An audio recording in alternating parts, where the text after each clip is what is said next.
I thank all of you for gathering together tonight to celebrate what I'd like to consider a new chapter, an opportunity to carry out honest and true democracy, an opportunity to look with fresh eyes at our evolving communities and decide who will lead the way, who will embrace that responsibility and bind tighter the fabric that connects us, interwoven as one, the new and the old, who will improve our quality of life today while working towards solutions for a prosperous tomorrow, who will understand the necessity in rooting to sustain growth and stabilizing to sustain change.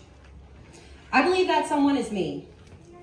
And while both change and growth are imminent, for better or worse is dependent upon the route we take to get there. It's all in the journey, as they say, and it's true. The path we take to achieve change counts, just as how we approach a problem dictates the solution we eventually reach. As our communities have expanded the past few years, I'm reminded of the stories my great-grandmother McSweeney used to share with me about the old days living in Chelsea.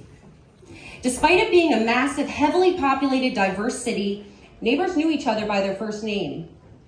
Communities were families, block by block, looking out for one another, a bond that instilled a sense of stability in an unstable world.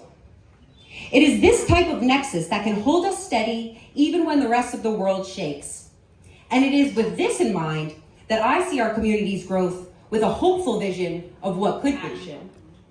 A leader who will talk less and listen more, who will build a platform and portfolio that reflects the priorities of all the people they were elected to represent. A leader who will embrace our shared experiences and empathize those that are not. A leader who recognizes that good governance is not achieved by making demands, but rather by creating understanding. I believe that leader is me.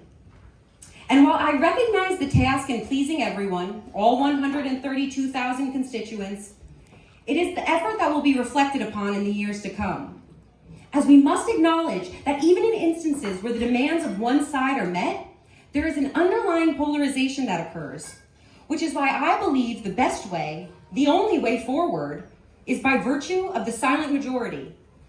The silent majority who see this home as an exception to the rest of the state, the rest of the nation even, as an exception supported by foundational pillars that establish us first as a shared community and second as individuals. Certainly, these pillars take many forms, but it is incumbent upon our elected leaders to be among them, to be a steady light that guides us through the sea of change that often pulls people in many directions. I believe I am that pillar, and amplify this message. You too will join me in breaking that silence of our majority. As we cannot afford to be stagnant, to sacrifice our representation at such a critical time, we have plenty of issues to address right here in our own backyards. It's time we let the other 149 assembly members take care of their own respective constituencies. We need our leaders to focus solely on the priorities of our people, from delivering millions in your tax dollars back home to serving as your advocate in the face of government bureaucracy. This is about your electeds working for you. Bringing governance back to the basics. No fear, no intimidation, just service. Enough of the rhetoric, we need real results. I believe I have proven myself to be that public servant the past 6 years working in the state legislature. And while trying at times, I would have it no other way. It's an honor to serve this place, these people, this home that I consider my lifeline. And folks, there are few guarantees I can make as a candidate, but I can promise you this.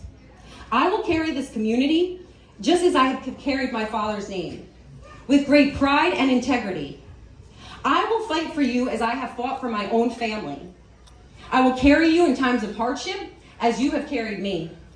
From Red Hook to Olive and Gardner to Saugerties, I will work hard to deliver tangible relief so we can further sow the seeds of democracy right here at home. Thus, it is with great optimism for our future that I officially announce my candidacy for New York State Assembly, representing the fine people of Ulster and Dutchess County.